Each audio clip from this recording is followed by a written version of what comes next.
the stiff truth.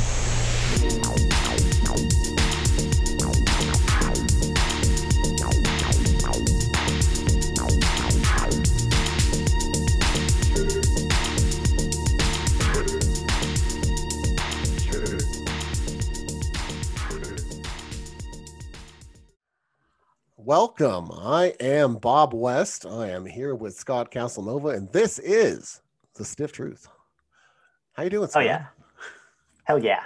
I'm doing good, bud. I'm doing real good. I'm actually sitting in. Well, I'm not sitting in it, but we've got probably about 13, 14 inches of snow outside right now. Snowing all day, snowing all night tonight. Not going to stop until about 3 in the morning. Bob, how's the weather where you're at? A lot of snow too? Just a lot of wind, pretty cold. I mean, 13, 14 inches. I mean, that sounds like a lot. Yeah, it's is that a lot?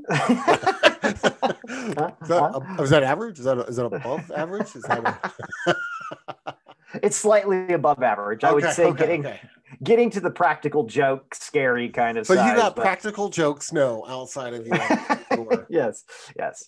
So how was the preparation for that? You said people are going a little bit crazy at the stores. Dude, it was actually pretty sad. I was texting Jamie when I was at the grocery store, because long story short, I mean, the local news has been hyping this up like since last Monday. Like, of course, nothing gets ratings on news like weather. Or like just fear though too, because it was crazy. Like they were saying, like the biggest snowstorm in a generation. You know, we had over 2-3 feet in the Denver metro area in 2003. It's going to rival that. So and this was all week. So by Friday, the local stores were a little ridiculous. It reminded me a lot, which is kind of timely, being that it's about the 1-year anniversary since coronavirus was actually labeled a national pandemic. But the grocery store had lines going all the way down the aisles. Like literally you had to get in the line at the end of the store, at the end of the aisle, to eventually get to the to the checkout, which was really ridiculous.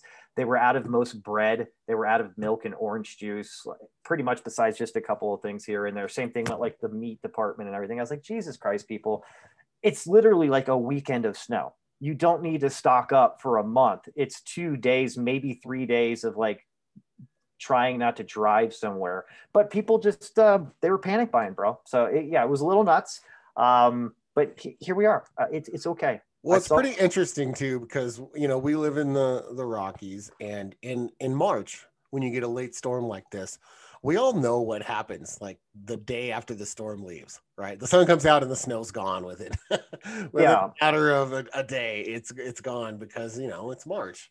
But I find that interesting.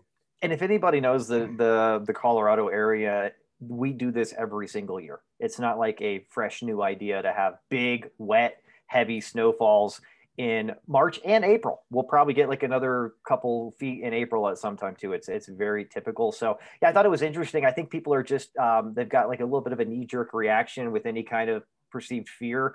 But I think it's a lot more fun than coronavirus. You know what I mean? We've been out there playing around in the snow, just jumping in there, making snow angels. I think we're gonna go sledding later. Fun times. Yeah, you gotta make the best out of it, man. That's pretty legit. Yeah, all we're really getting is like the bottom of that storm. So we just have a lot of wind and cold here. There's no precipitation with it. It's just cold. Yeah.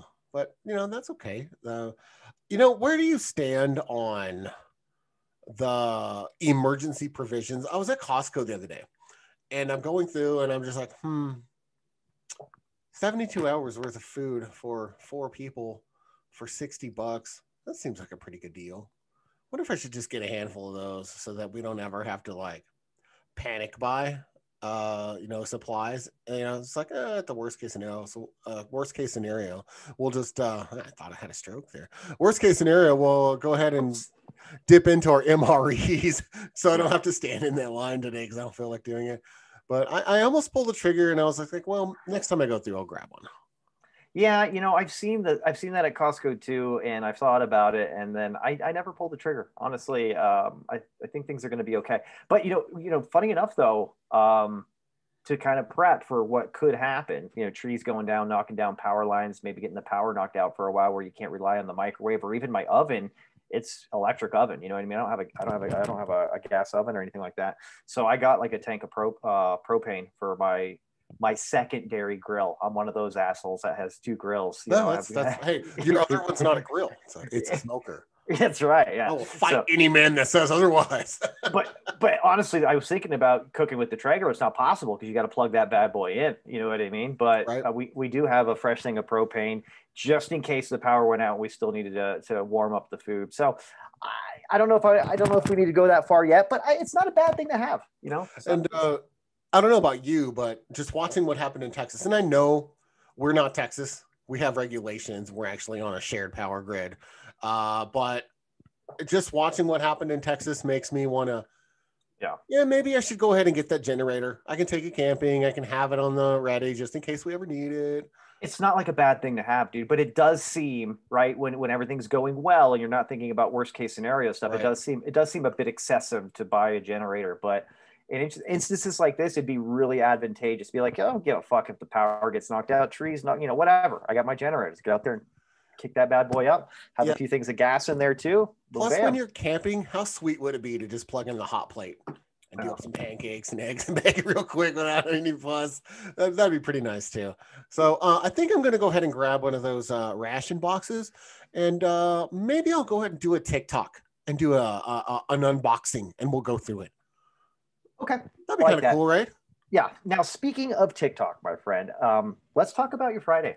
I want to hear about your Friday real quick here because maybe some people know, but kind of exciting, maybe even a little shockingly exciting to some folks to hear that we're already to this point. But I don't want to let the cat out of the bag, so to speak, buddy. Tell us about Friday. Well, let me also say that I'm so on Friday I got vaccinated. Let's just put it out there. Let's not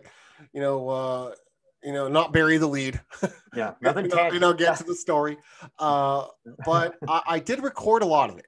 As much as I thought was cool to record because of HIPAA reasons, I don't exactly want to record private citizens in there without their permission, getting, medical things done. Shots. Plus, you kind of, I think you requested your shot in the ass, though, right? Too. I did. And the security guard's like, "I'll give you a shot in the ass," and I was like, "Are you part of this?" What are you doing here? I'm in the wrong line. So I did that, but I did record it, and I am trickling out those TikTok videos in parts, like. Man, this is some tantric video release. This is like when I was buying a house. It won't take 6 weeks, but I will try to get the rest out in the next few days. I'll get another one out today, and I'll probably start leaking them out. I've got like 3 or 4 more. So, and I did actually record me doing selfie recording of getting the actual shot when it was just me, and I tried to frame everyone else out of the shot. Now, let me ask you this real quick. Was it really dramatic where they're literally got like nitroglycerin gloves on and shit like that, taking like this little vial out of a freezer that was like negatives, 70 degrees Celsius, or was it literally already ready to go, room temperature? Come on, break it down a little bit here. Did it hurt? I was expecting a little bit of that because it was the Pfizer vaccine. So I'll get to that. Let me get to first of how I got a vaccine, because I've been getting asked that a lot. Like, how did you get a vaccine already? You're 40, or you're fat, but you're not that fat. You don't have a whole lot of medical conditions. How the fuck did you get your vaccine already? It's not easy. I stole your grandma's. Well, my name is Gertrude Williams. I'm a 73-year-old diabetic with a bad heart. So, first things first is, I think around December 20th, December 21st, 2nd, something like that of last year, New Mexico opened up its vaccine registration. And as soon as they did, my wife's registered, and she's like, "You need to get registered." It took me a couple of days, but I got around to it. I got registered on Christmas Eve. Sure. So I got registered really early. So I'm contributing. Maybe that's a contributing factor as to why I was able to get it. So I've been getting emails from the Department of Health right? And this is the Department of Health. Please have patience. We know you're registered. Don't just show up at a vaccine event without an appointment. It's going to cause problems, this and that. So I've gotten a couple of I can those. see you there. You're all yelling at at the medical center. Hey, where's my shot in the ass? Well, sir, I was promised. I registered. Donnie promised me. I don't know why when I go and I raise hell, I'm all of a sudden Bernie Sanders, but I guess he's the ultimate hell raiser. But yeah. So I got a text on, I think Wednesday. It says, you see the little preview, right? It didn't say the standard. This is the New Mexico Department of Health. It said, this is the DOH, Robert. And that's what I saw. I was like, oh, that's to me. All right. So I opened it up and it's like, there's an event in your area on Friday and you are eligible to receive your vaccine. Here's your code. Go to your registration website and enter in your event code and set your appointment. So then I was like, oh, sweet. So I did all of that. And 1:30 was the earliest. I had a proctored exam for certification because, continuing improvement. But so I scheduled an hour and a half after that to give myself time. And so I went in and recorded the whole thing and I drove in at 1:30. And then I get to the event center, right? And there are just cars coming and going. And I'm just like seeing all this and I'm like, fucking A, good job, New Mexico. Look at you bussing these, people through and being efficient. And there's just dozens and dozens of cars leaving as I'm going in a line of cars. So I was just like, oh, this is actually pretty impressive. Which is, part of the reason why New Mexico is probably doing so well at this shit. But I get there and you lived here a long time. New Mexico doesn't do well at most things. Yeah, so, this is actually it's surprisingly refreshing to hear this about the state. It's like, wow. I mean, it might question other aspects of leadership of the state. Like, hey, we did this really well. Why do we drop the ball at all this other shit? But that's another conversation, I think. Right. And I'm wondering if some of it has to do with the governor used to head up the Department of Health. That could help. Over here. So maybe she's a little bit more in tune with what's going on that side. But anyway, so we get there and we're going through and I'm seeing all these cars and I'm thinking, is this a motherfucking drive-through? I want to get a drive-through shot in a fucking large fry, right? So, so I'm going through, right? And then I realize, oh no, the guy comes up and he's like, do you have any mobility issues? And I'm like, no, I mean, not physically. And so he's like, all right, well then you can go park in the parking lot. So I go and they have like orange vested fucking parkers come in to park cars and shit. I'm just like, oh wow. Is Chevelle here? What's going on? Right. So I go in a park and I go inside. It was pretty impressive. They had the dots marked out about every 8 to 10 feet the whole way around the building. Even though they were getting people in so fast, there wasn't a real long main line. And then once you got inside, like where the arena floor is, then they broke it up into like 15 or 20 lines that were all socially distanced. And again, with the parkers, they had people all working in yellow vests. And they were guiding into the shortest line and getting everyone in and out very efficiently. Very surprised at how New Mexico was handling this. So then I finally get up there and the lady's like, all right, date of birth. Oh, okay, Robert, I see you here with your appointment. Go ahead and have a seat and get your shot. I recorded it all. And then at that time, I feel my phone buzzing. I was getting the text for my follow-up shot appointment as I'm getting my shot. Like I said, very impressive. So then afterward, they had us all set for either 15 or 30 minutes, depending on your medical conditions and why you're getting your vaccine or whatever. And so they sat most of us in the stands, but you know how there's a row in every section is they had everything blocked off except for 2 seats per row at every section. And then they were staggered, of course. So there's plenty of room with everyone. Again, very efficient, very effective, very non-New Mexico-like. And so I got my shit. I went down there. I sat down. I already had my appointment. I'm sitting there scrolling through, TikTok or whatever the hell. And then all of a sudden, I get a text saying your 15 minutes is up. Thank you for getting vaccinated. Go home. And I was like, oh, this is fucking awesome. I wish you guys could get a handle on DUI and shit this effectively. Jesus. Or even construction and infrastructure updates and stuff like that, but yeah, that's awesome. So when's your follow-up? April 2nd. So Nice. on April 2nd, I'll get my other shot. It's 3 weeks to the day. when I got my first shot. So I'll be cruising back on April 2nd. I'll get my follow-up shot, and then I'm good. Any soreness, any kind of reactions? So as you'll see from the video, it's a rather long needle. Mm-hmm. So I was like, well, it's like the flu shot. Well, it is, but that needle was like, I don't know, 1.5 inches. I mean, it was pretty big. So it was a little bit more sore than most at the location of the shot, which is to be expected. But as far as the other thing, I mean, there was some times where I was like mildly stiff and achy a little bit, but I would compare it to like the first evening of the day we started moving. It was about like that. So nothing major. Just like you had, exercised that day and you hadn't in a while and you kind of felt a little stiff from that. So nothing really major. Other than that, it was just the soreness of the arm was the biggest thing. Like any shot. But I didn't have any fever. I didn't have any chills. I didn't really have any immune system physical reactions of note. Mm-hmm. Other than I felt a little bit sore, like I had exercised that day, which is an odd feeling for me. He doesn't exercise too much, I think you said. Well, it's been a while since I've been, sitting in my home office. Yeah, well, the only thing I could say about that feedback there is I'm a little disappointed that you were only mildly stiff. I hope my shot makes me ragingly stiff. So... It's like, hey, when your 15 minutes is up, you're all, this thing's still, it's still rocking. So is this okay? You're all, yeah. No, it's good, man. It's cool. It's exciting stuff because if you think about it here, both you and Jess got the first shot, right? Yeah, she got the same text about 10 minutes after I did.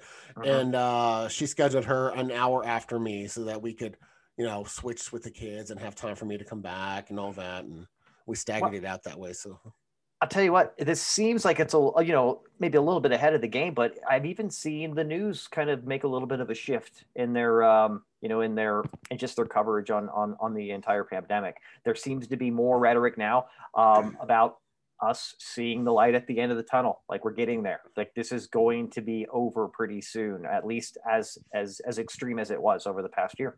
So, I mean, good shit, man. I think it's a great sign. Well, I can tell you this. Throughout the pandemic, I've always thought I'm, relatively younger to be, in a whole lot of danger statistically, right? And it's more about I don't want to, get it and get mild symptoms and then give it to someone who is older or reacts differently. Yeah, and, sure. That's always been the big concern for me. But I gotta say that it is very comforting to know that if I get COVID at this point, chances are really, really likely that I will not go to the hospital and get it bad enough to have to go to the ICU and all that. And that is comforting, being the main provider of the family income. So I appreciate that, even though it's a small percentage, there's a dad risk management part of you that is now checked off and relieved. Like, okay, everyone's squared away at this point. Even the benefit that you have now, both you and Jessica, to being able to visit your parents and things like that. You know what I mean? That just went up an uptick, right? Like that now all of a sudden, actually having small gatherings or larger gatherings with family that are fully vaccinated or partially vaccinated puts you at a much higher percentage of things are going to be okay. Yeah, and a weird little twist. My mom and dad actually got their second Pfizer dose the same day on Friday. Oh, that's cute, isn't it? There you go. See, we had vaccine day in the West family.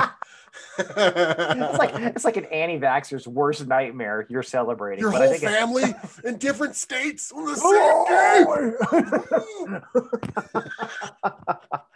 Well, awesome shit. Some dude even posted on TikTok or like commented on TikTok, "Rest in peace, my guy." I'm like, dude, it's science.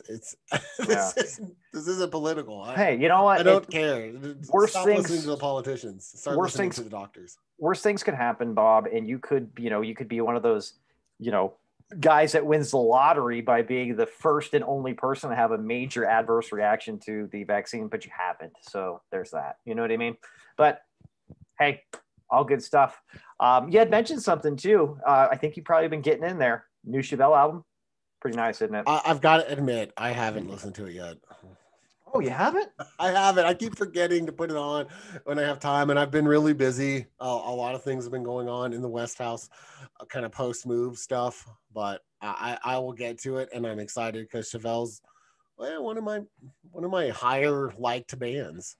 Well, I'll tell you this. I'll just leave it at this. We won't waste a lot of time on it here. No excuse, first of all. You can be busy as hell, but you can put you can put a boom box on in the background. You have music plays while you do stuff. I just keep forgetting that it's out. You have 32,000 Alexas in your house. No. And I blew it. That was like the only homework I had for this show, and I still didn't get it done.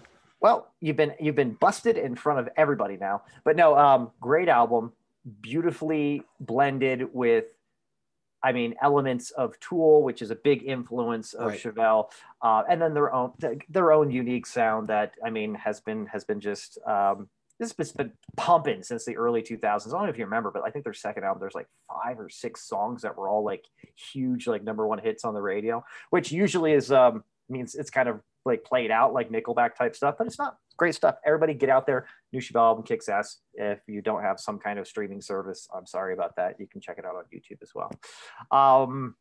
Well, moving right along, Bob. Sorry, buddy. Hey, I just saw it on the notes this morning. I was like, oh yeah, I was supposed to listen to the new album, and I never got around to that. That's okay. We're gonna move on. My OCD ass just deleted the entire topic. But no, hey, let's talk about this because I've been beefing it up for a little while here. New house, new things.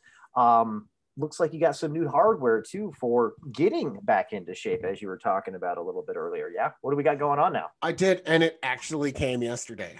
Oh, so did I, all over your face. No, I'm just kidding. It was a virtual distance. I had to clean like my monitor. It was ridiculous. So a lot of PS. So we got a Nordictrack rower. Ooh, God, what a freaking workout rowers are. Now, have you put it? Is it already together? Yeah. So last night, my sister came by because my nephew was buying a truck. So congrats, Jerry, on your new truck. It's amazing. Hey, I saw it. What kind of truck? He got a GMC Canyon. It's nice. Red, 4-door, nice. 4-wheel drive. It's legit. Beautiful. Great truck. So congrats, Jerry. Really proud of him. I'm sure he's proud of himself. It's an amazing thing to get into a good quality vehicle. And so he was down, and they, we did some family hangout time before they left town, and did some pizza and hung out at the house and all that. So it had actually come yesterday, but we were getting ready for people to come over. We were busy. So after everyone left, after the kids were in bed, I was like, Jess, let's go put that thing together. So it's ready tomorrow. And so we go and we put it together. Ended up getting a row in last night. Nice. A little like a 1030, like a 1030 row. Dangerous. Wow, look at you. It's pretty awesome. So it comes with the iFit, and iFit is a instructor-led service. Very similar to like the Peleton app and stuff like that too, right? Same model. And so this, Girl, same trainers too. Shit. Probably. I wouldn't doubt it. They take off a Peloton t-shirt, put on an iFit t-shirt, like, work is crazy today. No, they just wear a green shirt for it, and they just do it digitally. So they don't have to know. Love that streamlining. So I got a row in, and it was really cool. So this instructor took us to a river in Zambia, and he's just like, it's kind of nerve-wracking because there's hippos and crocodiles in here, but we'll be okay. Good thing it's virtual. Right, for me, right? Yeah. For him, it was probably a little nerve-wracking. So anyways, teaching form, it's a beginner class, and it's very cool looking at the screen because you can easily get lost in the experience, like you're really rowing, as far as looking at the banks, kind of just checking out the river, checking out the scenes while you're rowing, and then all of a sudden he's just like, all right, 30 more seconds for this session, and you're like, oh wow, we just finished 4-minute rowing session there. And so they break it up into 3 or 4 parts, and you have different ones, but that was the beginning one. And even this morning I felt it a little bit. I was just like, okay, that's not bad for a beginner first time sesh to wake up in the morning and actually feel a couple of muscles that hadn't been worked. The great thing about the rowing machine is it really targets a lot of muscle groups at one time. So it's a total body workout. and it was an amazing experience. I look forward to my row later after the editing of the show. I'll probably get it in before homework, but Hey, and then that's okay. on Monday I've got a Bowflex coming for the strength training to really round it out. I love that. I love that. Well, that's exciting. And you know what's interesting too? I didn't think this would be the case. I almost mocked it, right? Prior to getting a Peloton bike and just looking at the Nordictrack versions of the bike and everything too. iFit, you know, I was comparing that stuff. And I was really thinking to myself, on both ends of the table, you get like iFit free for the first year with a lot of purchase of their hardware. Peloton is not the same, $39.99. But I was questioning the overall value in that concept initially because I hadn't had one before, right? I was like, dude, is it really going to make that much of a difference? Honestly, with the trainers, not only does it keep your mind busy, very similar to say running outside and being able to look at the scenery, and all of a sudden, bam, like 3-4 miles are gone, and you don't even, it doesn't bother you because you have that constant just stimulation, right, of the outdoors and everything. It's very similar with the screen and the trainer too. I've noticed that with some people, if I like the trainer and they're good at what they're doing there, and then also having the distraction of listening to them and getting the, the mutual kind of buildup or whatever, I actually push myself harder. Right. So I really had a hard time thinking like it was going to make that much of a difference. I'm like, this is kind of cheesy. It's going to be some jackass on the screen telling me I'm doing a good job. Hey, you're already a winner because you made it here today. And shit like that. I'm like, that's not, they say some really cheesy shit, but at the end of the day, it does help motivate. And because you can do the scenic stuff, plus having like the guy in your ear or the chick in your ear or whatever, I think it's great, dude. It really is it's a great way to take your fitness to the next level and have this constant like motivation and just feedback, right? That's kind of objective to a certain extent about your fitness journey, so to speak. But I love it, man. I'll tell you what, man, I kind of wish that I was telling somebody this the other day. I kind of wish that I had the money to justify buying like the Peloton treadmill, which is like $5,000 or some crazy shit like that. You know what I mean? But I was like, I can't do that. But it's just like the concept of like the whole, the iFit or the Peloton kind of app or whatever, and having that big screen on any of your exercise equipment that's conducive to just more fitness and just, I don't know. It's interesting. It's an interesting concept. I'm actually pleasantly surprised on how much of a difference it makes motivating myself, especially. And it sounds like already with your first rodeo there, like the screen made a big difference, huh? I was really impressed. Afterward, I looked at like the local non-interactive, non-instructor led, just like the local set up a workout and row. That sucks. I mean, yeah, it's cool. You can get your workout or whatever, but when you have the option of the iFit stuff and the suite that comes with it, all the instructor, it's a world of difference. Yeah, it's cool. Just again, with someone there in your ear, it takes the work out of it a lot more. Like if you're just there and it's black and white and you're just like rowing and you're looking at the time and you're looking at your pace and all that, it's very robotic and it's very much there's a lot more work in that workout.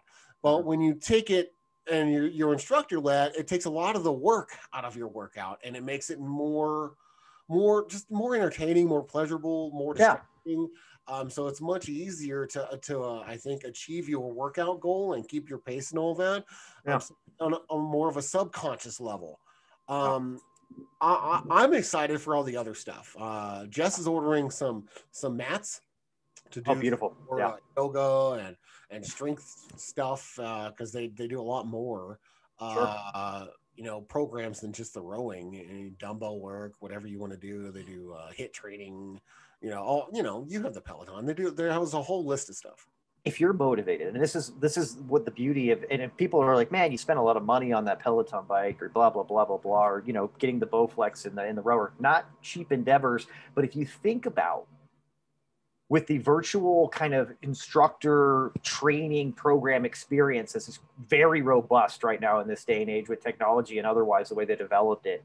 You've taken the need out of your finances to need one, to pay for a gym membership and then to pay for a personal trainer. And a personal trainer is like 4 times the amount of your gym membership usually, right? So if you end up paying, iFit or Peloton, $30, $40 a month to have all of that like shit at your fingertips, any kind of any kind of exercise or fitness development that you want basically on Rolodex. Great. And then you also got equipment where you can literally walk into the other room instead of the whole driving and going to the gym, dealing with a bunch of sweaty people on the machines that you need. You end up saving a lot of money, and it ends up being a huge value right now, the investments that you're making. I'm excited about it. I'm slowly doing the same thing. It's hard to justify it, but feedback like you're getting from just getting that going, last night? I mean, even doing it at 10:30 at night, that is, I don't think you would have done that if it wasn't as cool as a machine, right? That had that feature. No, and it's such a quality machine too. Yeah, there you go. So I mean, yeah, they're expensive, but so is the gym after a couple of years.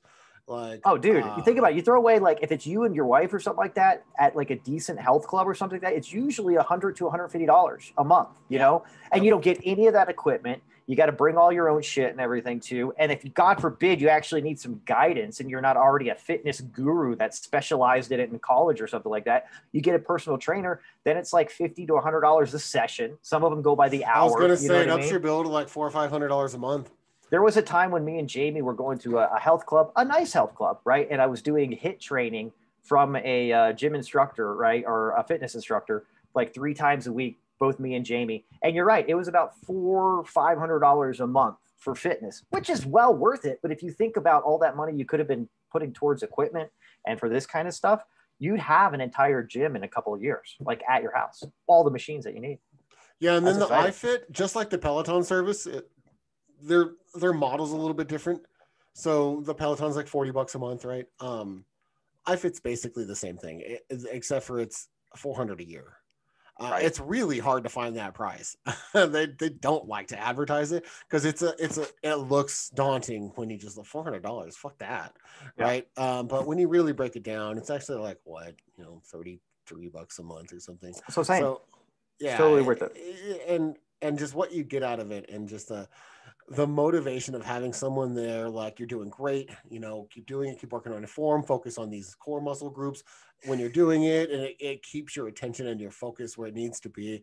I thought it was going to be a little cheesy as well when I did it, but once you can't help it, like, just thinking about it, you can't help it, like, how's that going to motivate me? It's not real. Well, but... and it's a sales gimmick, right? I mean, it's a gimmick, but when you get into it, I think there's much more psychology on the human condition that goes into that interaction with another person, whether it's on a screen or not, that just makes it so much better. So if anyone's out there ever wondering about if these Echelon with iFit or whatever, Nordictrack, Peloton is worth it, I think it's a resounding yes from TST here. Oh, absolutely. And I do happen to know that Mike Lenz's partner, his wife, has been not so subtly showing him ads from Peloton and stuff like that. So, sorry, Mike. So make sure she listens to the first half an hour of this show, and that way you can go ahead and give her your credit card and get this going, man, because it's good. It's good for everybody. Hey, I'll tell you what, man, I don't know about you, but when I was at Costco the other day here, as I was prepping for the snowstorm, I did pick up myself a nice case of Guinness and a handle of Jameson. I almost went for the Irish whiskey that's Kirkland, but right next to it for $5-6 more for a handle JMO. So I was like, you know what? It's St. Patrick's Day on Wednesday. We're going to be doing some celebrating. I'll just go ahead and go for it. But exciting stuff, man. Now, what do you got going on for St. Patty's Day? Now, I know you're freshly moved, so you probably got still a lot of things in boxes and stuff like that. So just disclaimer now, you don't have to go into that and tell me excuses or anything, but what do you normally like to get into for St. Patty's Day? Well, first off, I think we're down to maybe 10 boxes or so left. So we've made a lot of headway. All right. I think we'll have it wrapped up here in the next few days. So that'll be good. And then also, as far as the Costco thing, I went with the handle of Kirkland's New Sour Mash. Oh, I saw it. I recommend it. It's good. I will tell you this. This is, it doesn't happen all the time, but both as everybody knows, all the stiffies probably know for sure. Both me and Bob have a huge heart on for the Costco liquor department. But what was it? I want to say it was last Friday, right? When I got like about 4 or 5 pictures. I got 4 or 5 pictures of like booze porn from Bob on my phone, and it was all different just amazing looking Kirkland whiskeys that now are for sale. But yeah, I think that's a new one, right? They got the sour mash. They got your Jack Daniels version. Now they've already got a Canadian whiskey. They got the Irish whiskey. They've got 3 different scotches. They added a 7-year bourbon to the line. I haven't seen that one at my local Costco. I'm a little disappointed, but I know it's out there because I have the picture from you to prove it, man. Did you get all those, by the way? No, I just ended up getting the sour mash. But I need to go back and I need to get the other ones anyway, because I was going to get, they have that blue agave añejo now. So the aged I saw that. Yeah. So I'm going to go ahead and pick that up and try that out, because I'm a huge fan of Kirkland tequila. And I'm also going to get, another handle. So in all the moving stuff and being like terrified of spending any money, my bar reserves have really been dwindling. So I've been telling Jess, like, I really need to go and probably drop a few $100s on like re-upping the liquor. There's a bunch of liqueurs that are running low, or I need more of. There's just new booze I'm out of like little things. I'm out of Jaeger. I'm out of this. I'm out of that. So I need more Galliano. It's about gone. I was just about to say that too. I think I said it last week though, so I just clammed up. But I was like, I'm still out of Galliano. Dude, I had to custom make my damn cabinet shelves to size because of Galliano. That's how important it is for the bar, though, dude. You're like, well, where am I going to put the Galliano? I was like, one shelf can be large enough for Galliano, and then basically all the large bottles can just go with the Galliano. Is that a really large bottle? Yeah, it's up in the top right over there by the Galliano. so sorry, back to the St. Patrick's Day. I did pick up corned beef. That is tradition for us to do corned beef, cabbage, carrots, potatoes, onions, the whole thing. Make it in the crock pot, make it really good, and then have our corned beef and cabbage. We do it every year. This year will be a little bit cooler than last year, because I think we'll get one of those, packets of green St. Patty stuff, so that the kids can run around with their St. Patrick's Day glasses and their little necklaces or whatever they have, and kind of make it more of a thing, because with COVID and everyone being at home, and you got to try to, I think, spruce the holidays up a little bit more with the festive side of it to distract them a little bit. This St. Patty's Day, though, is better than last St. Patty's Day. Just absolutely, just by definition of what's going on. You know what I mean? We're on the way out. Last St. Patty's Day, they were just canceling the parade. Elizabeth was very upset. We go to the one every single year in downtown Denver. Obviously, we're not going to have it again, but things are definitely more positive this year. So beyond the food, any other, there's not really any like St. Patty Day movies or anything like that. You know what I mean? I can't think of anything off the top of my head anyway. And the Leprechaun. That's not exactly for kids. That's true. I usually watch that one around Halloween, but yeah, you're absolutely right. Touche, Bobby. But that's kind of it. There'll be really nothing special. I might get, some like custom St. Patrick's treats or something from the bakery, and nice, give the kids some sweets, but nothing too major for St. Patrick's Day. We wear green, we do it up, make the kids, because it's a bigger deal when you're in school, right? When you're public school, St. Patrick's Day is a bigger deal. Everyone wears their green. People are actually out there trying to get their pinchers out on people. And, I was just about to say there's sexual harassment charges going everywhere. There's lots of groping that happens. It's crazy. I don't know why people keep pinching my nipples today. It's very weird. But without the school, as festive as we get it, is a little bit of decorations and a little bit of sweets and the corned beef cabbage. Yeah, same over here, man. We did. I got a nice big slab of corned beef ready to rock and roll. We're going to be doing corned beef cabbage, same thing. Did you also get the Costco corned beef? I did not. No, I actually got some at the local grocery store here. I was opting to, but because of the lines on Friday, I decided that the local grocery store was enough for me that day. I was like, I'm not even going to try Costco today. But yeah, corned beef cabbage, bro. Guinness, dude. Guinness bomb, like what? Irish car bombs. Wait, slammers. I had to think about what it was. I was like, what is that called again? Those are definitely a tradition with me. It used to be my buddy Blair, Jamie. We'd all get together at somebody's house every year, do some car bombs, bro. We're just gonna call them what they were, and definitely grubbed out. But yeah, other than that, really not a whole lot. You're absolutely right. Well, we'll set an appointment in 3 days. And we'll do a quick video chat, and we'll slam a couple of Irish slammers. Yeah, we're gonna do a virtual happy hour, so to speak, and it's literally just it's gonna be us, and we're gonna have no, excuse me, silence. We're gonna be sitting in silence on a Zoom meeting with just your face blown up on mine, vice versa, and we're gonna just do slammers until one of us like blinks. Or maybe even I got a different idea. We'll talk about it after the show. Okay, all right. Well, that's fun. Hey, talking about making plans, and as we're kind of just rolling right out of we'll say the eye of the COVID storm, do you got anything that you would ideally like to do? Say, let's just call it late summertime. Yeah, we got a big trip planned. We're gonna go to the coolest place on earth. We're gonna go to see my parents in Texas. So nice. nothing super major, but dude, that's huge. My son mentioned he wanted to go hunting and shoot some guns and be manly, right? And so all of the nephews, all of the West boys, all grew up hunting with my father. He's got a bunch of guns, and now he's got a bunch of land out there. He's like, all right, I'm gonna get it ready then, because I'm like, we got to get Daring out there. If he's gonna go hunting, let him go hunting with Papa, because that's just their tradition. All the West boys went hunting with Papa. And so I talked to him about it. He's like, yeah, I'll clear all the brush out and I'll put some feeders down and we'll see if we can just get some deer on our property and make it easy for him.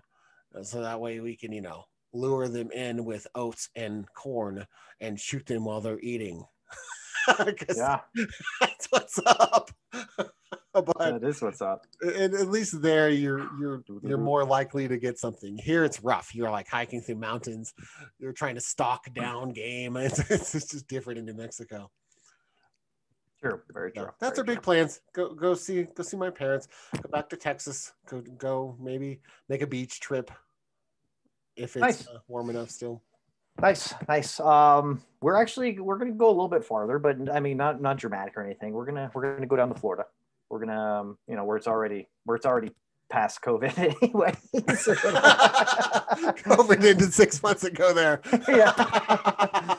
But we're planning on going down and surprising Elizabeth with a Disney World trip. That's awesome.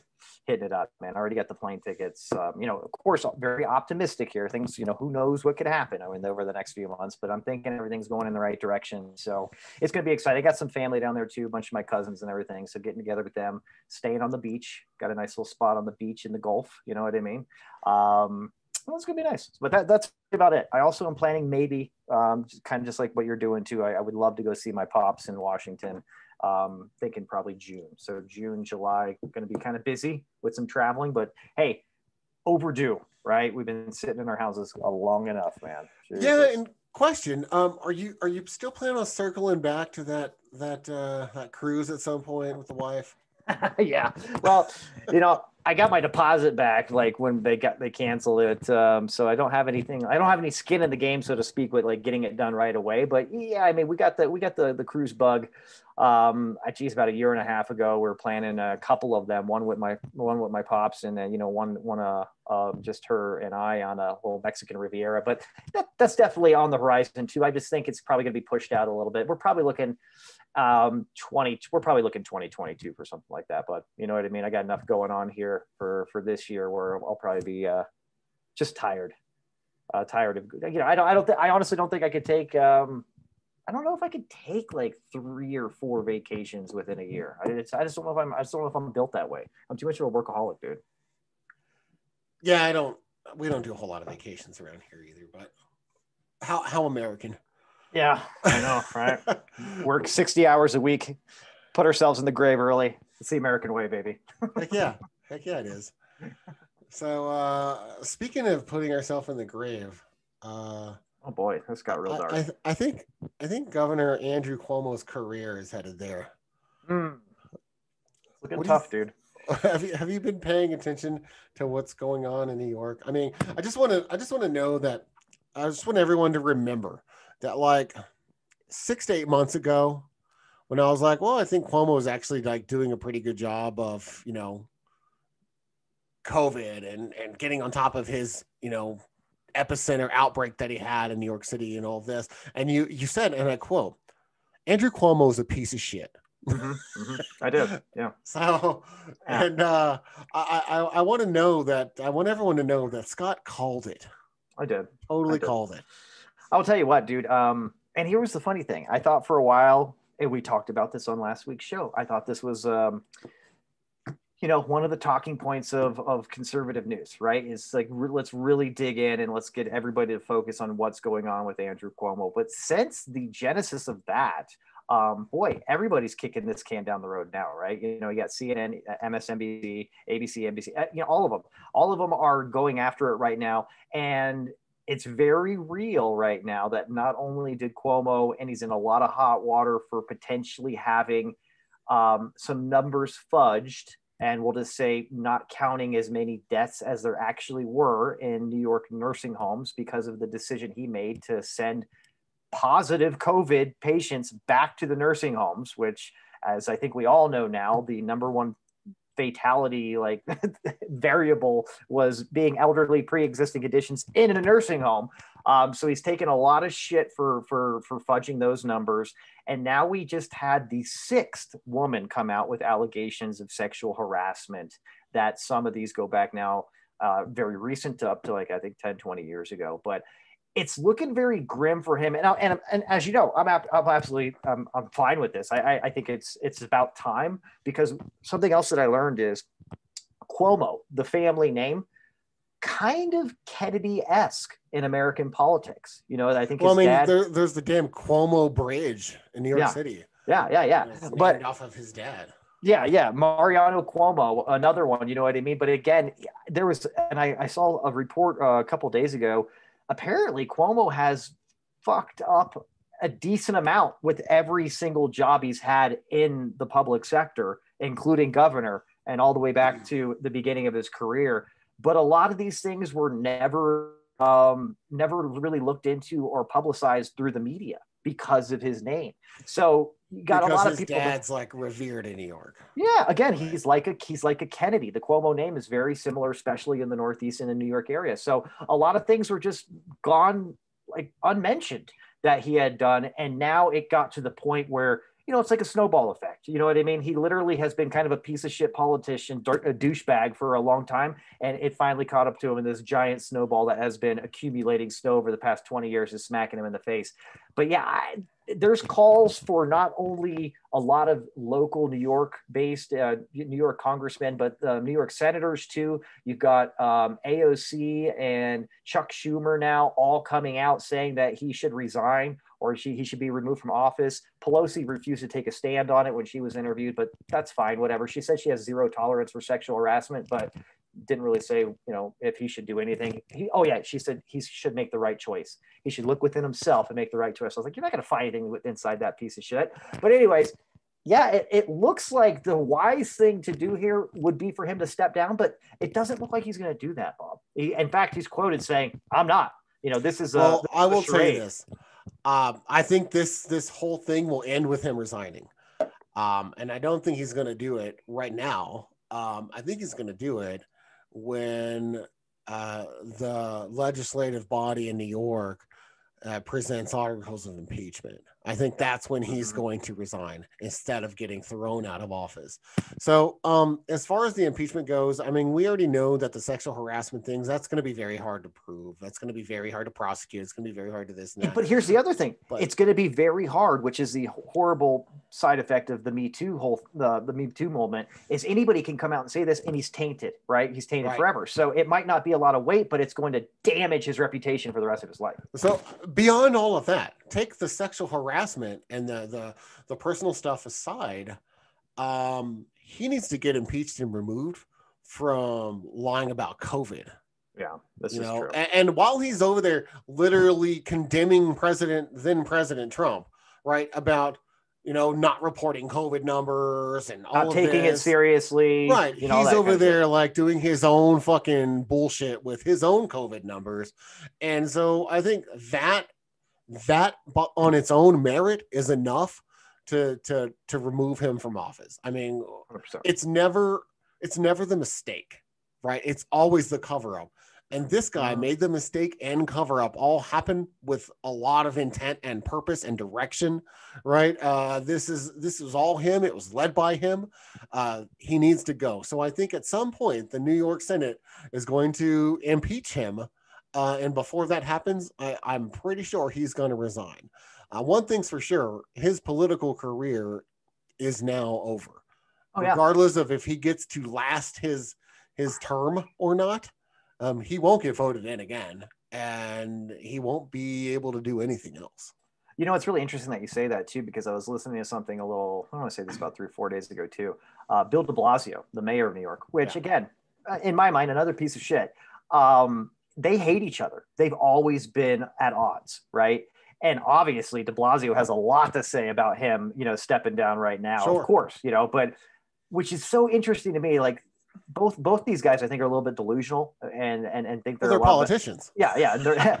I guess that comes with the territory. But de Blasio, I believe he thinks that he's going to make a play on the governorship.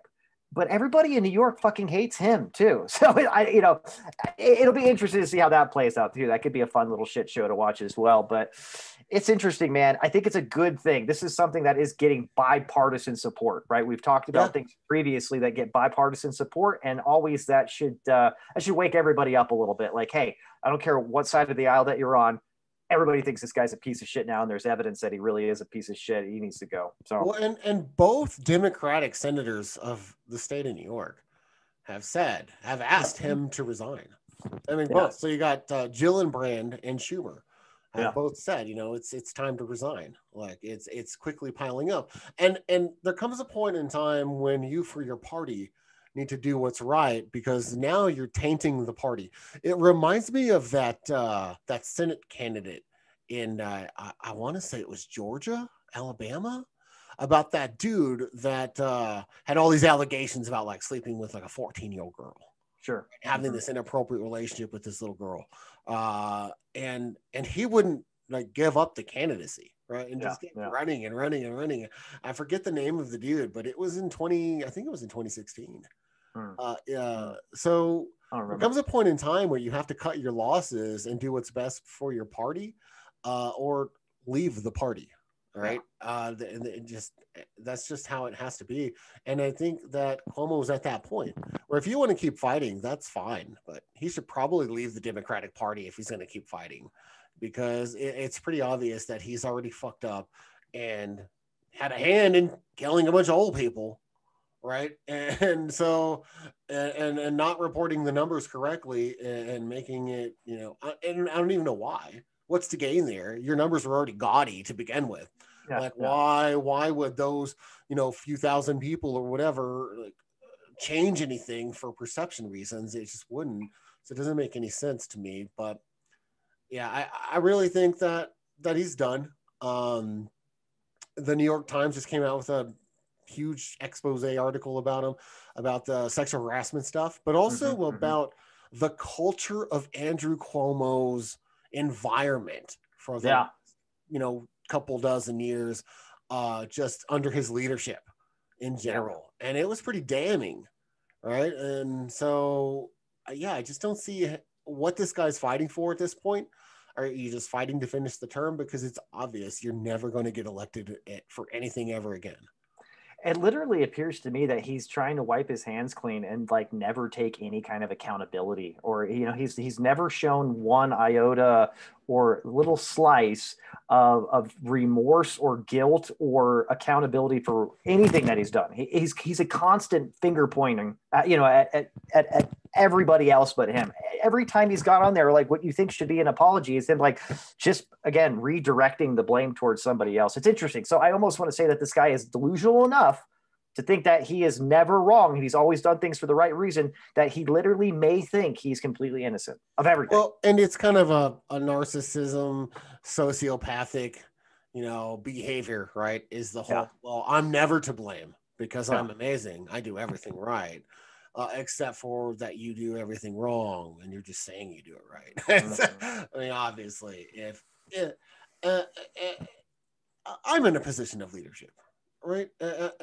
In my career, and I couldn't imagine, like, making someone feel uncomfortable in the workplace, much less like physically, having altercations and harassment, instances with somebody. I just couldn't imagine that. So the fact that this guy's that's his environment. Yeah. It looks like for the last, 20 years or so that he's been in a position of leadership. He has been taking advantage of that and manipulating his position of power and to, coercing, harassing women. And it just speaks to so many other things about why you should never be in a position of leadership again, because you can't handle that power. You just can't. Well, it's interesting too, just to, I guess, make sure everybody knows, apparently it's not just women. Apparently he's abusive verbally to men and women that have worked under him and his colleagues. So that's refreshing. At least he's not one-sided, And that would make sense too with his abuse of power. Yeah, he's equally an asshole to everybody. So there's that. I mean, and I go back to why I originally talked about him being a piece of shit. What kind of person, literally, as you're fudging all kinds of numbers for the pandemic, like right in the middle of a pandemic too, and your state's probably one of the epicenters of all the trouble in the United States. In the world. Does he find time to write a book about himself, about how wonderful he is? You know what I mean? Right. That's the kind of class acts this guy is, fucking Cuomo, dude. Plus, I think he talks and looks like a retarded ape. That's just me too. That's just another thing about his appearance that troubles me. Makes me want to punch him in the face. Well, I think it's funny that if you remember last year in the pandemic, he was getting a lot of praise from the Democratic Party, even some people talking about a presidential run. I heard that. Yeah, I remember that. The irony of that attention that he garnered at that point is exactly what put the spotlight on him to expose all of this shit. Yeah, everybody started looking into him a little bit more once he got, there was little whispers going around that he may be a good fit to make a presidential run. Yeah, I remember that too. And all that did was put all those investigative reporters right on him. And now that's the whole thing, right? Is be careful what you wish for, because when you want to be put in positions of higher power, you're going to have your closets cleaned. Yeah. And the reporters are just looking to go clean out those closets and find anything that you've been hiding, right? It reminds me of like getting a clearance or something, right? It's not about if you've done anything in the past. I mean, everyone's done something in the past that you don't appreciate or that you're shameful about or wish you had done different. We all have regrets. We're humans. It's about how accountable are you for the things that you've done, and what have you done to fix those things, right? And he hasn't even reached that level of accountability. So the level that he has about hiding things in his past makes him a huge candidate to be blackmailed. Right. Mm-hmm. To be corrupted.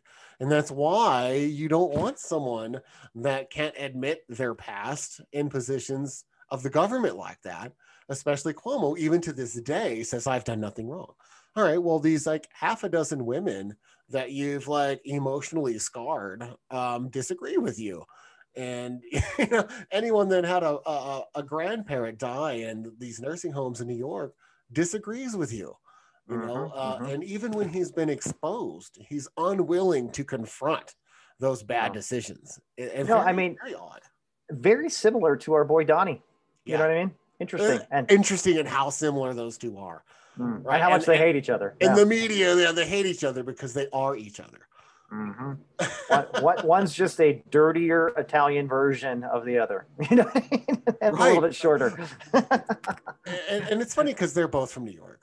I know. I don't know. I don't want to like tie it or geographically stereotype anyone, but we're not connecting the dots here about that part of the country at all. But no, it is interesting, man. But to be seen, right? I mean, to be determined here what actually happens, because I think as things, which again, the priority is able to redirect here, right? With the national focus, you know what I mean? We have Congress looking at, impeaching Trump again. Okay, that's over. We got this coronavirus bill stimulus out of the way. Vaccine shit's ramping up. starting to look at infrastructure, starting to relook at piece of shit politicians that are abusing their power. It's a great time. So I think in the next couple of months, they'll have full attention.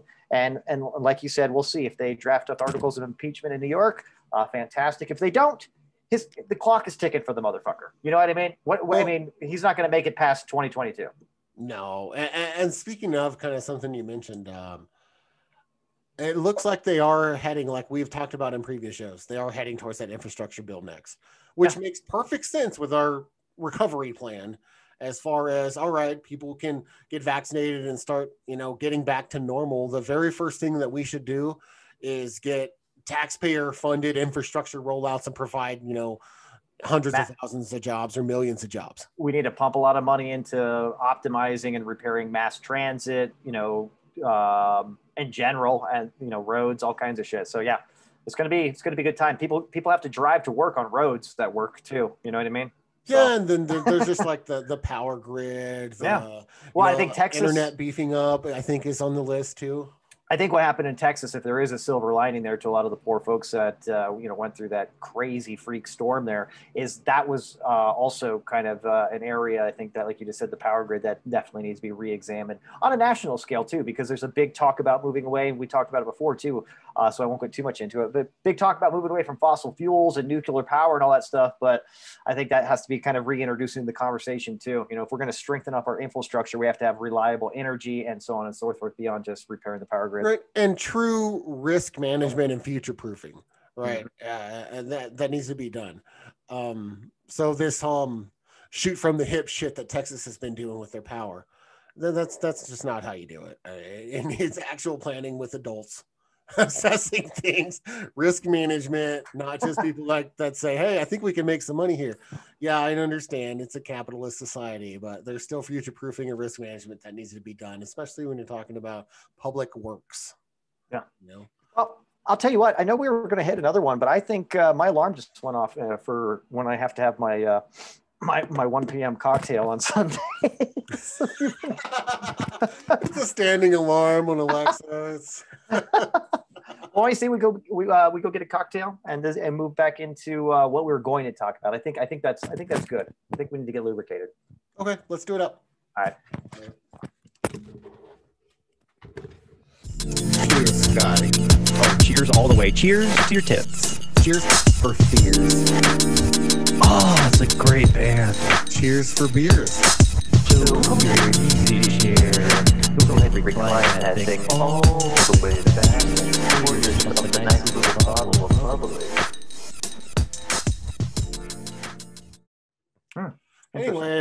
Anyway, sorry that took so long. Jess had made tuna fish sandwiches, so I grabbed one. Of course she did. You had a buffet of tuna fish sandwiches down there. I'll tell you what. Well, it's not down there anymore. It's over there. You know what I mean? It's different. I have to get used to that. No more fucking stairs. It's amazing. I'm never going back, baby. I'm never going back. Never going back to the stairs, man. I'll tell you that right now. Interesting stuff. Well, all good. So, what'd you get? Yeah, I got that. Let's try a little Alien Orgasm, shall we?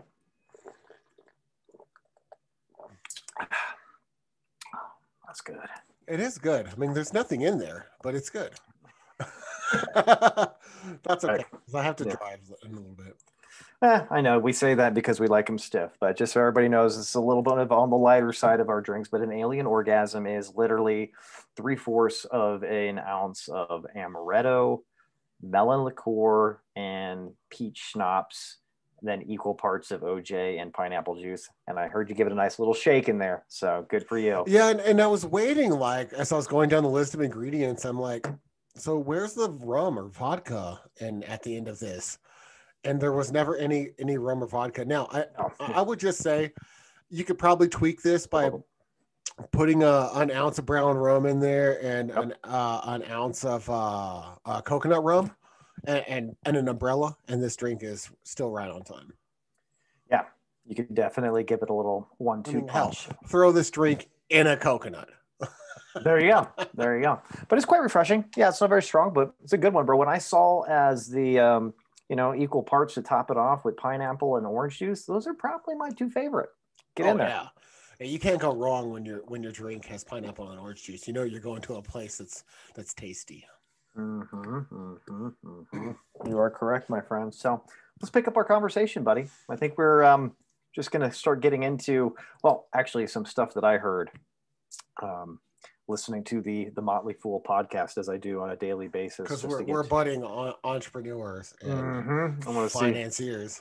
I want to see what's going on, but it was actually really interesting to me. Everybody knows that. Let's just point it out here. I mean, Netflix is the king of streaming movie video services, right? You've had Hulu in the mix for a long time. Same thing with Amazon Prime. You've got like Crackle and these other like, specialized ones or what have you. But Disney Plus came on the scene about a year ago, right? I want to say, around. It was last fall. Mm-hmm. They just, I think this is like a week or two ago as an update, but they just passed having over 100 million subscribers for Disney Plus right now. And it's still a drop in the bucket of what Netflix has worldwide because their reach is worldwide. But they've got the amount of membership base that they have in an astronomically quick time. And they're already way ahead of other streaming services like Hulu and Amazon Prime and things like that. Pretty dynamic little catalog they got there, as we were talking about before. You know what I mean? It's like, how is Disney getting up there? One, they got all the classic Disney movies and shows and new stuff that Disney's coming out with, and they already own a lot of stuff. You put Pixar under the umbrella, as well as everything Marvel and Star Wars. And I believe there's one other one. I think I want to say like Discovery or Animal Planet. Anyways, there's a lot of shit on there. You subscribe, don't you? Oh yeah. I mean, I have a 4-year-old. So I have to have Disney Plus. But I mean, they have Star Wars. Why wouldn't I have Disney Plus? Yeah, it's kind of a less sense no-brainer if I didn't have it.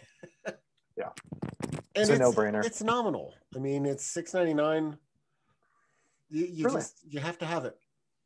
It's really not bad at all. But I was looking around.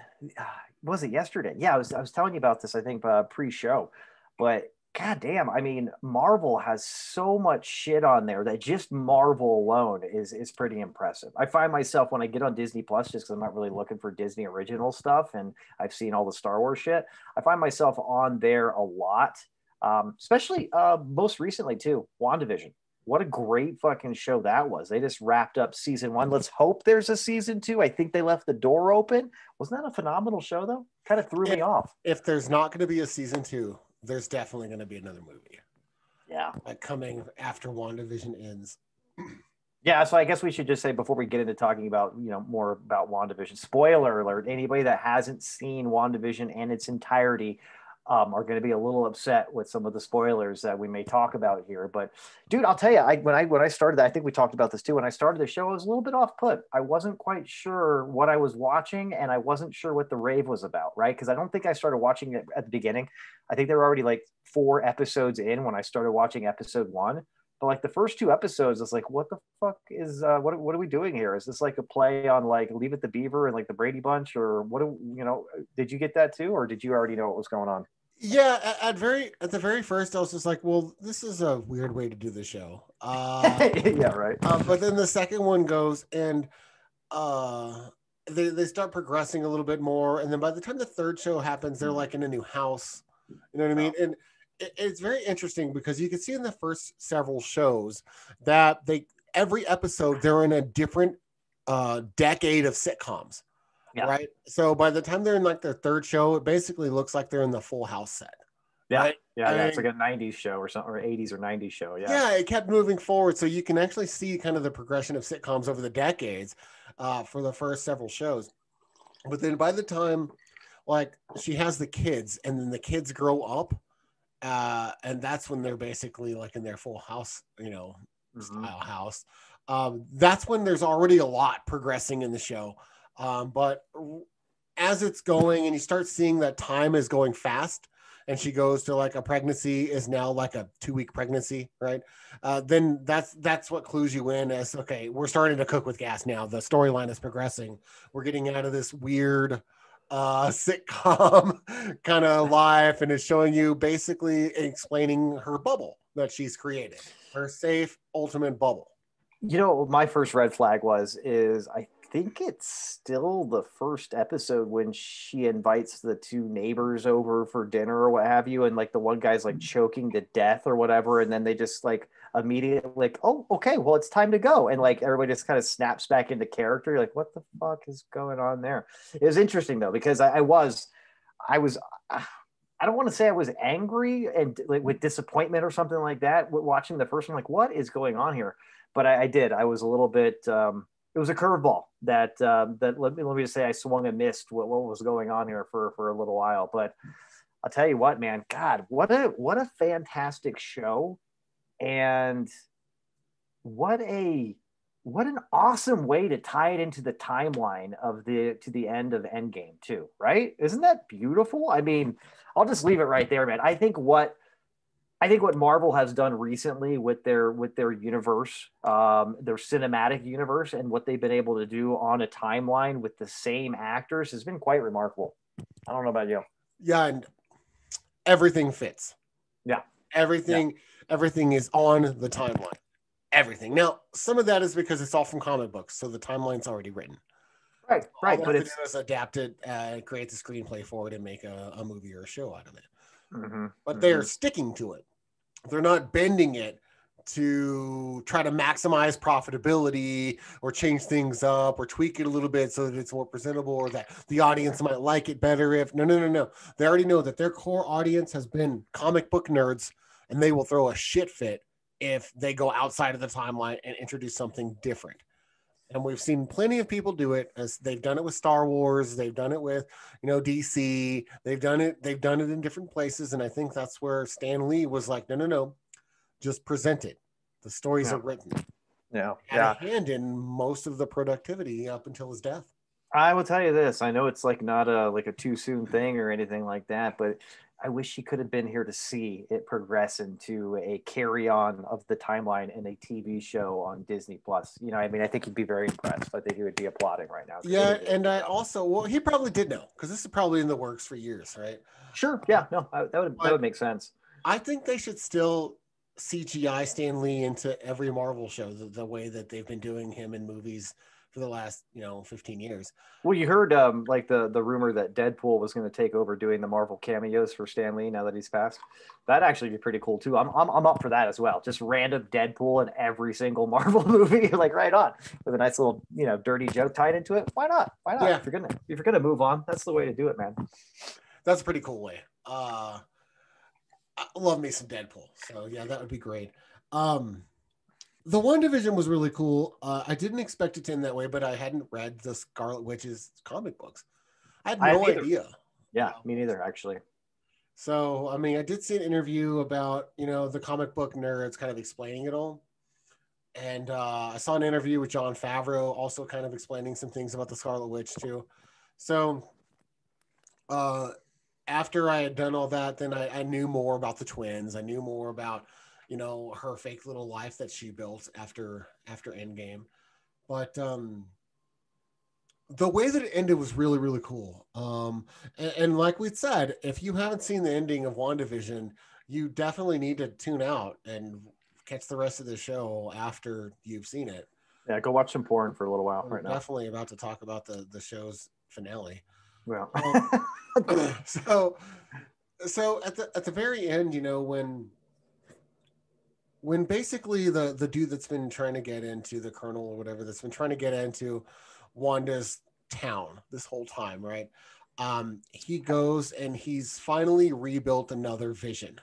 I guess a pretty sick fucker too. You know what I mean? So the white version, right? Yeah. So the all white Vision comes and he starts battling the Wanda fake Vision inside of the town, because that's the only place that Vision exists anymore, because Vision died. Yeah. And now Vision's been rebuilt and without any sort of memory or anything. So he's just this ultimate being with, only orders to follow like a robot. But then when Vision then grabs him and then transfers all of his memories into him, that was so epic, because now the rebirth of Vision just happened. Yeah. Now Vision is back. Yeah. He looks different, but he's the same Vision at this point. it's interesting how that can actually only happen with something like him. You know what I mean? That's basically completely cybernetic. You know what I mean? That it's completely artificial to a certain extent, but then like replicated with his hardware, and then having like what he's missing is like his purpose for living, basically, essentially his experience that developed into an artificial soul or whatever you want to say, right? It made him unique. Now he has all that back. Now he's got all his ammunition, and he's got a brand new, he's got a brand new bag to go with it. It's great. He's got a brand new vision suit. Yeah, dude, doesn't have to worry about getting the Infinity Stone ripped out of his dome anymore. That's, not even necessary. So it's fine. Yeah, he's got that blue one. Yeah. The interesting thing is, so now Vision can be reintroduced into the universe, the movie line again. So he can be back. Wanda and Vision can be back together again because it's essentially his memories. Well, and everything will be the same about him. And something else that's really going to be interesting, and you could already tell this during like the later Avenger movies, but the Scarlet Witch is fucking badass. Hands down, the most powerful Avenger there is by far. And I think that's extremely emphasized and really explained and shown in WandaVision in general. Like, just for her to create that artificial world and literally have like dozens of people as essentially slaves to her will in that world, it's pretty fucking impressive. And that's at just all times controlling everything. Yeah, and that's just one of her tricks, one of her little bag, that she's got in her bag of tricks, man. But yeah, we were talking about it too, like literally in Endgame, to be able to be focusing on destroying the Infinity Stone in Vision's head and essentially killing him, and also keeping Thanos at bay while he has 5 rings on. It's ridiculous, dude. Yeah, and that's before she really knew her power. Yeah. Right. And that's just with her basic, like, laser beam fireball type power that she had. She didn't even know she was that badass yet. To use your language, that's when she was, using her powers Texas style, just shooting from the hip. You know what I mean? That's right. That's right. Exactly. So WandaVision really does show that the Scarlet Witch is an omniscient being, right? Very godlike. And not only can she control everything, as you had mentioned, at the same time and practice and do all of that, but then her powers are limitless with really what she wants to do, how she wants to do it. By far to put it in DC's terms, by far the biggest, like the most powerful, metahuman, the most powerful, being in all of the superhero universe. I just can't think of anyone else, hero or villain, that has that kind of power. Honestly, I'm thinking about it right now, and you think about like who was instrumental in helping destroy like Thanos and just general. You'd have to take you have to take Thor at his prime, combine him with Captain Marvel, and maybe like the intelligence of Iron Man or something like that with all his fun toys. You still have somebody right there with those combined that still are going to go down. I just don't see all their powers combined. Don't see them overtaking the Scarlet Witch. Interesting. No, she doesn't need the Infinity Stones. No, that's the thing, right? Yeah, can you imagine that if you can literally like keep Thanos in the corner, right? Like in timeout, basically with one arm, you know what I mean? And he's almost got every single Infinity Stone. Now, granted, when he had all of them, I mean, you really can't do much, when he snaps his fingers. I mean, that's just the way things happen, you know what I mean? Because he snapped his fingers and he snapped necks. Oh, cool. There you go. I like that. Nothing like throwing a little prong reference in there, baby. Snap your fingers, snap your necks. Absolutely. Well, here's the other thing. Great show. Very well done. The ending was fantastic too. And I'm really hoping it does leave the door open for a lot more unfolding of the story too. And just a nice continuation, which got us to thinking, right? We're thinking here, we start just kind of thinking about what Marvel, and I mentioned it a little bit earlier, what Marvel's been able to do in the cinematic world since, let's just call it 2008, like with the real kind of, when did Iron Man 1 come out? 2008. That's what it really started, because this timeline, so to speak, right? Because we talked about it before the show. Marvel also had some dynamic movies that came out in the early 2000s. Even I think even go back to the late 90s with the first Spider-Man, but X-Men, you know what I mean, and the birth of the Wolverine character and all the Well, the movies there. X-Men's what led us to the Marvel universe, right? Yeah, because the X-Men, if you remember in the 90s and early 2000s, everyone wanted to watch the X-Men. That Yeah. was the universe that everyone wanted to live in. And it wasn't until Iron Man happened that we started seeing, oh yeah, what about the rest of the characters in Marvel? There are a grip. What about the rest of the gang, right? Yeah, no, and that's when it really hit full steam, right? Because then you already had the Hulk out too. They had a couple of versions of Hulk. The one with Eric Bana, the one with Edward Norton is actually a really good movie. But then here we are now. Who plays him currently? I can't remember his name. Mark Ruffalo, right? Ruffalo, yeah. Yeah. So, but you've got that. You've got the Captain America movies. You got the Thor movies. You got the Guardians of the Galaxy movies and all those characters. You got Ant-Man and the Wasp. You've got that. You've got Captain and let's Marvel. Not forget Friday, Falcon and the Winter Soldier comes back. Exactly. So there you go. And well, and I think that picks up after Captain America gives him his shield. So after Endgame. Yeah. So another continuation of Endgame. And then of course the Avenger movies, all great movies, but packed into a very like they just started bagging these fuckers out. And usually when that happens, Bob, you know what happens when they make too many movies too quickly? They usually fucking suck. They're very low quality. So, or it starts saturating the market and people lose interest. Yeah. And it's just too much, right? But they've been able to trickle a few of these in. Let's call it a few every single year since 2008. And it's built this really cohesive, entertaining anticipation universe, right? Where people want more all the time. I think they've done a great job. There's one coming out in a few months. Black Widow. Yeah, great. And again, another, and what's so cool is because they've been able to do this in such a tight timeline, it's feasible and not like just ridiculous, like when they made Dumb and Dumber 2 when Harry and Lloyd 20 years later. Yeah. They're like, it's actually funny when they're in their 30s and they're that stupid, but when they're in their fucking late 50s, early 60s, it's not really funny anymore. It's really funny. It's really pathetic and sad. But you know what I mean? Watching that movie, it was hard to even take it seriously because of the age difference. But my point is they're doing it such in a tight timeline. It's very easy to use all the same familiar faces and actors that are huge actors playing all these people too outside of the Marvel comic universe.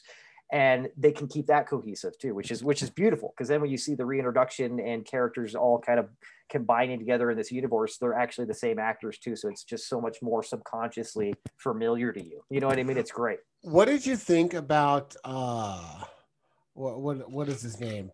Petrios, Wanda's brother, right? When the other witch brings him back, but it's the dude from American Horror Story. What do you think about that swap there? Shouldn't it have been fairly cheap to get the original actor? Yeah, you know what though? No complaints over here. I think Evan Peters is the name of that actor. I love that dude and everything that he's in. And I was actually thinking, like, how fucking cool is that this dude already had a tip of the hat from me. And I'm a huge fan just from his body of work with all the American Horror Story characters. Yeah, very diverse acting just in that series alone.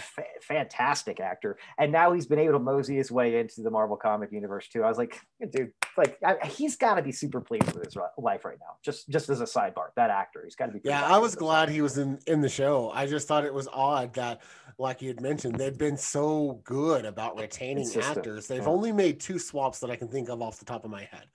And that is for WandaVision, they got the American Horror Story guy, and then they also swapped out Captain Rambo.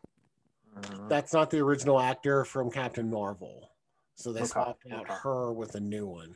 But that is cool. We also got to see the origin story of Captain Rambo in WandaVision about how she gets her powers. Can I say this? That name has been ruined for anything like credible. You know what I mean? It's spelled different. I know, but immediately when you hear Captain Rambo, you're like, it just automatically I think of Sylvester Stallone like firing a fucking automatic weapon, screaming and everything with like a red fucking bandana. Oh, get your Thanos! I got a sidebar there. Horrible choice for the name, but you know what? I imagine the name has probably been around just as long or longer than him. So probably just one of those ironic things. But anyways. Yeah, you know, they've made very few separations from original actors and actresses, which has been remarkable. Now, flip the coin. How many different people have played Batman? You know what I mean? Or even Spider-Man for that instance too. They've really beat that fucking character up a lot too. Honestly, Enter the Spider-Verse or whatever, the comic or the actual cartoon movie that was recent.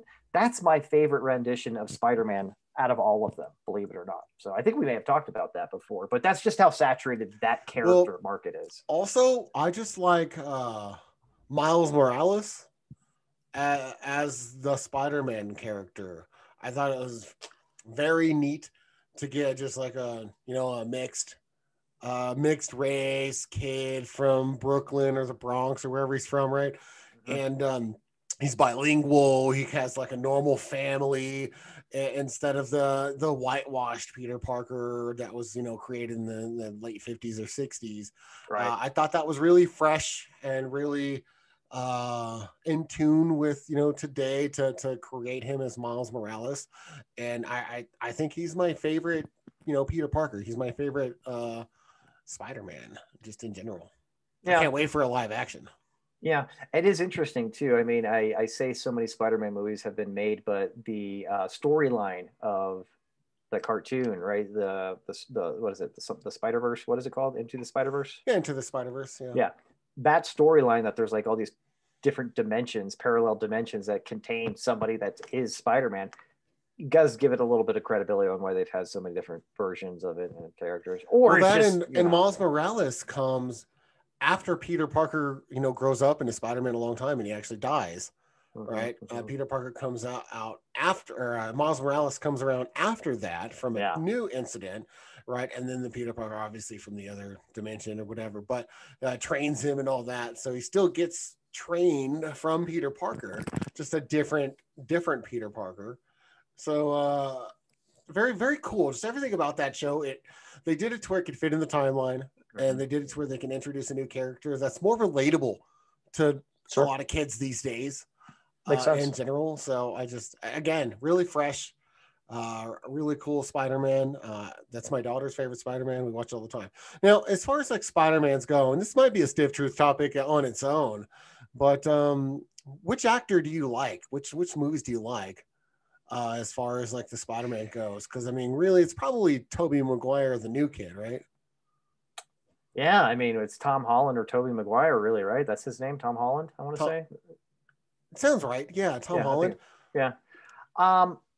For that style of Spider-Man, I'm not a Tobey Maguire fan. I just got to come out and say that right now. I'm just not. I don't like his face. I don't like his voice. I typically don't like him in anything.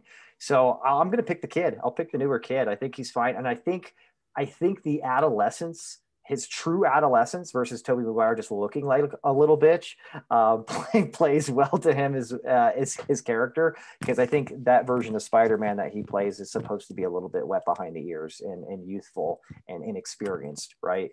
I like it. I like that. But honestly, I don't know, man. The movies themselves, I've never been a huge fan of the Spider-Man movies. I'm trying to think about it. Even like the iconic, scene where he's hanging upside down, kissing Kirsten Dunst or whatever in the first movie in the rain or what have you. And everybody loved that movie. It wasn't exciting for me, honestly. Well, it was good for his time, but that was also before Marvel movies were really out. Yes. I would rather go see a Batman movie versus one of any Spider-Man movie any day. Now, if we start talking a little bit more about DC and what they brought to the table, I think Batman's the only movie that I would prefer to see over a Spider-Man movie if I want to see a superhero movie. But still, it is what it is. Yeah, I was gonna say it's hard to not give recency bias, right? Yeah. Mm-hmm. But again, I think Tom Holland, and it's not just him; it's the direction. Right, it's the cinematography. It's the way that they present Tom Holland to the audience and the way that we consume him. But yeah. I do think that he is more like the Spider-Man that we grew up with on Saturday morning cartoons. Right? Exactly. Yeah. That's Tom Holland much more than Tobey Maguire. Yeah, I think so too. And it is what it is. Tobey Maguire didn't do a bad job or anything like that. Those action movies are pretty decent. It just, to me, they didn't really turn my crank that much. There's many more Marvel movies, and just like the legacy type ones, like if I would go see the newer Spider-Man with Tobey Maguire, or if I was going to go see the next X-Men movie or X2 or whatever, I'm going to go see the X-Men movie every single time. You know what I mean? It's just not that exciting to me. And I honestly think this, as I don't know, honestly, I don't even understand why Spider-Man's so popular. His powers are kind of fucking lame, if you ask me. You know what I mean? That's just me. Compared to other things, compared to the Scarlet Witch and what she could do. Okay, you can walk up walls and stick to shit and shoot web out and sense danger. Awesome, dude. You're dead. If he's fighting the Scarlet Witch. So I just kind of, I know that you can do that with almost any other character. I'm just saying. His powers do not impress. I'm never really worried about Spider-Man in one of the Avenger movies being the thing that tips the scale. You know what I mean? That's me. Personal opinion, though. Well, I mean, he's a much cooler Avenger than like the bow and arrow guy. What's his name? Like Nighthawk or something? He's lame as fuck. Well, honestly, I have my doubts about Falcon too, but we'll see how this how this movie plays out, because he seems like without his like mechanical wings and shit like that, he's not really got much going on. But we'll see. Shield now, apparently. Hey, that shield is big business, bro. You don't want to don't want to dumb down what that can do. But we'll see. You're right though. Nighthawk is kind of lame. I'm like, what is that guy that sings country music doing in this movie? Yeah, and I'm kind of wondering too about how the universe is going to move on without Chadwick. What? I don't want to even screw it up. But the guy that played Black Panther. Yeah, Black Panther. I mean, I honestly think they just get a new actor for it. If they're going to introduce him, or they maybe just have. I don't think they'll do this, but they'll just have limited involvement from his world. But I don't think that would be very wise if there's, the Black Panther's always the king, right? So then essentially they just insert new king and he's the new Black Panther. So it should be a fairly easy transition, I guess. Hey, it's going to be a must-have, right? Since the guy's dead. So I don't know. Interesting to see even how much they utilize that storyline just for a little while. Because the Black Panther's coming back. That movie made $1 billion. I mean, they're not going to not have another Black Panther movie because that movie was badass. Now, his character was one of the ones that... did he die? Or no? He did at the end of Infinity Wars, but came back in Endgame, right? Right. Okay. Yeah, that was it. There was a lot of people that died momentarily, So, I mean, I think it's safe to say, where we stand, but I did want to, talk about Marvel v DC. Yeah. When we were kids, it was DC all day. I mean, there was no Marvel universe outside of the comic books in cinema, and it was Christopher Reeves. It was, Lex Luthor. It was all about that growing up. In '89, it was Michael Keaton, Tim Burton's Batman, epic. It was all about DC. Marvel was an afterthought. Marvel was Saturday morning X-Men. Yeah, well, Marvel was, then just comic books, right? Outside of that, where DC had already stepped into the cinema world years before. 70s, right? So, yeah, that's true. And then you had the old Batman TV show way back in the day, too. The animated series. Yeah, So we had the animated series. We had the show like in the late 60s or what have you, too, with Adam West, right? So I think it's just been a bigger player historically. But yeah, I think everybody can both tell the tides have turned, and it's very apparent that the coin has flipped. Now, people will argue that. I get it. The Batman movies are phenomenal, right? And we chatted about it a little bit earlier. Even the bad ones. Yeah, even the bad ones are still pretty good. But Jesus Christ, man, when you think about the body of work that Marvel's been able to do in a short amount of time, and then like we talked about before the show, you go to the flip side here. Outside of some fantastic Batman movies, what do you really got? I mean, Superman's pretty good, but again, I have to admit it. I'm not a religious old school Superman movie like fanatic or anything like that. I've seen them, but I don't like revisit the catalog all the time. And then, dude, like we thought Catwoman was a huge shit the bed movie. Green Lantern was a huge shit the bed movie. What else did they come out with, man? Besides Batman and Superman? Can you think of anything else? No. The new Wonder Woman's pretty good. Yeah. See, that's good. That's good. And the newer Superman, Man of Steel or whatever, that whole series is pretty good. But in that time frame, when they busted out like 2 different characters, Marvel did like 10.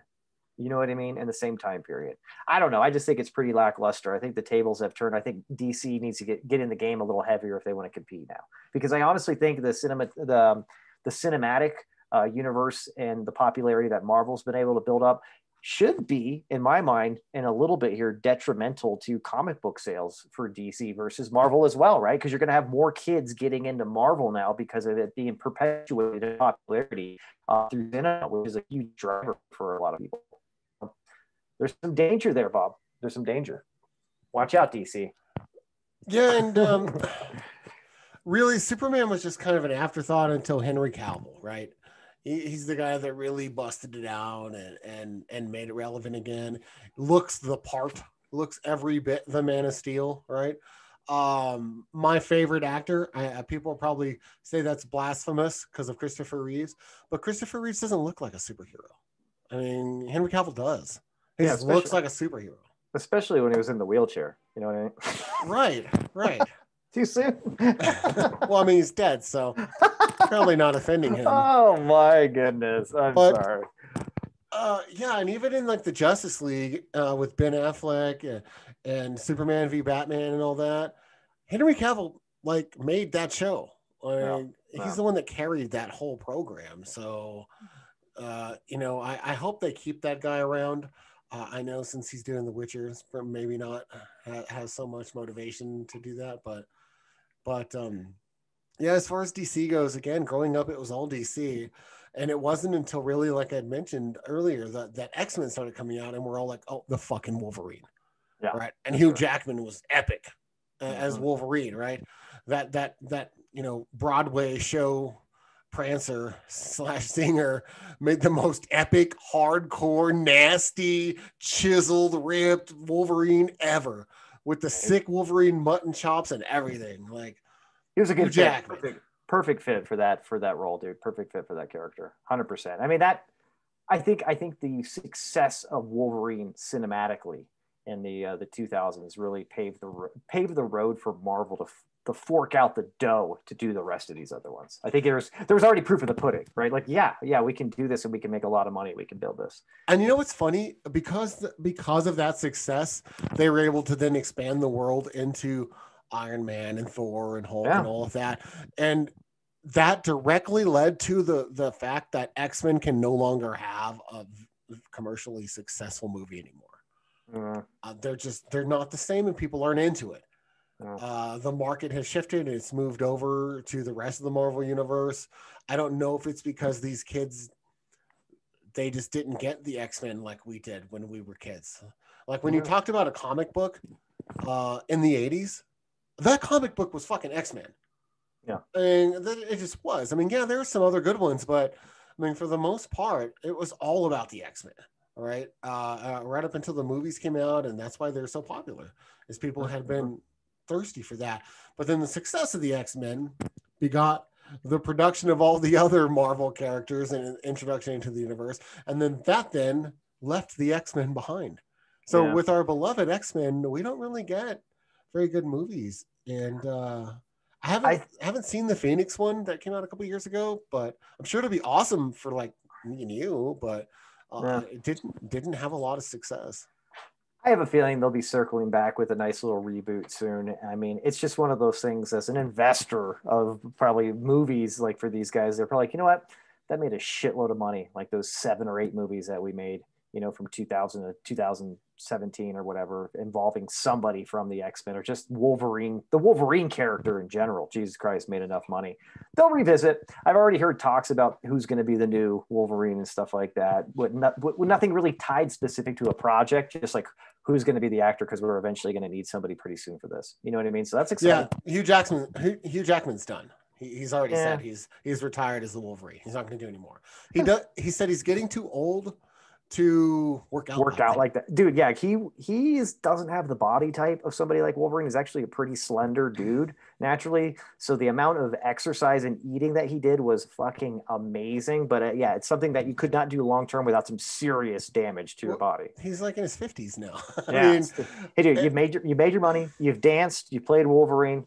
Yeah, it's time to chill. Well, Relax. I've heard it from Hugh Jackman, and I've heard it from Henry Cavill, both, about the shape. And actually, of all people, Zac Efron have said the same thing, that before you do a shirtless scene in a movie, you've got, months of getting jacked with professional trainers, like working out like you're in the NFL, right? And you do all this protein and all this building, right? And then the day before, you dehydrate yourself, so that the next day you're dehydrated. And he said it adds that, like, lowers that body fat percentage just a little bit, and it makes your veins bulge when you're dehydrated, and it gives you that brawnier look for your shirtless scene.